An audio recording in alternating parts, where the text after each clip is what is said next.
Bonjour à tous, je suis Louise Renard, chef d'entreprise de Raphaël Concept. Nous allons voir ensemble les avantages et inconvénients de la vente à distance dans le tourisme responsable.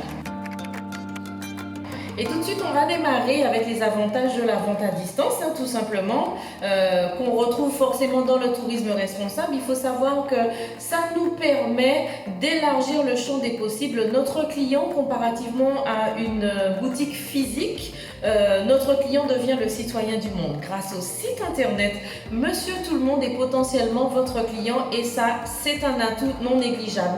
Votre boutique en ligne est ouverte 24 heures sur 24, accessible du coup à tout moment, quel que soit le décalage horaire, et donc ça élargit le champ des possibles. Autre information à ne pas négliger, sachez que si vous êtes un porteur de projet, les boutiques en ligne sont facilement finançables. Ce sont des projets qui peuvent être mis en place rapidement si vous êtes bien entouré et comparativement à une boutique physique, vous pourrez, avec de très faibles moyens, vous pourrez vous lancer et démarrer. Attention tout de même parce que forcément boutique en ligne fait appel à une connexion, ça rend le client dépendant d'une bonne connexion pour pouvoir faire son acte d'achat et ça vous rend vous aussi dépendant, votre plateforme, enfin bref tout ce qui est technique, on devient dépendant, il faut assurer de ce côté-là au risque de perdre ses clients.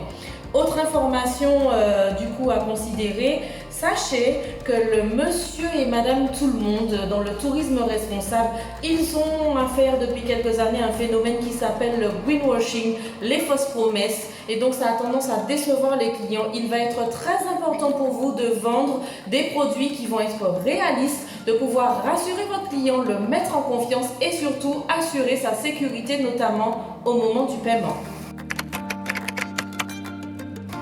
Pour ce qui est de mon expérience à Raphaël Concept, ce qu'il faut que je vous partage tout simplement, c'est que j'ai démarré ma communication, ma vente en ligne avec un budget quasiment nul en m'appuyant sur les réseaux sociaux. Et ça, en 2020, c'est le plus de la vente en ligne. Sachez que grâce à tous ces outils marketing à disposition, à l'évolution des nouvelles technologies, vous avez accès à pléthore d'outils qui pourront vous permettre de vous lancer à moindre coût.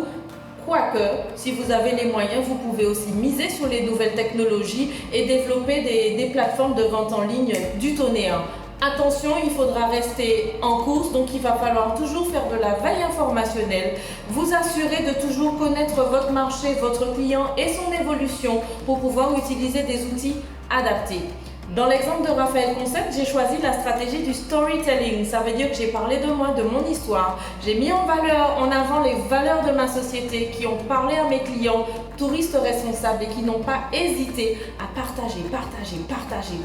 Et c'est parti en flèche. C'est ce que je vous souhaite à tous. Soyez néanmoins vigilants parce que dans la notion du partage, il y a la notion du commentaire et des avis. Nos clients dans la vente en ligne, dans le tourisme responsable, ils ont tendance à être un petit peu volatiles et influençables. Tâchez donc de vous entourer de bons moyens de community manager s'il le faut ou de sociétés de communication pour pouvoir être super percutant. C'est ce que je vous souhaite. Et je vais vous quitter en cette période de crise Covid avec le petit conseil. Ne vous découragez pas même si le tourisme responsable est en crise. Pensez à l'expérience de la réalité, de la visite en réalité augmentée comme une solution pour permettre à vos clients de vous découvrir, de vous palper, de vous sentir avant de pouvoir avoir l'envie de venir vous rejoindre et tester vos produits. Bonne chance à tous et je vous dis à bientôt.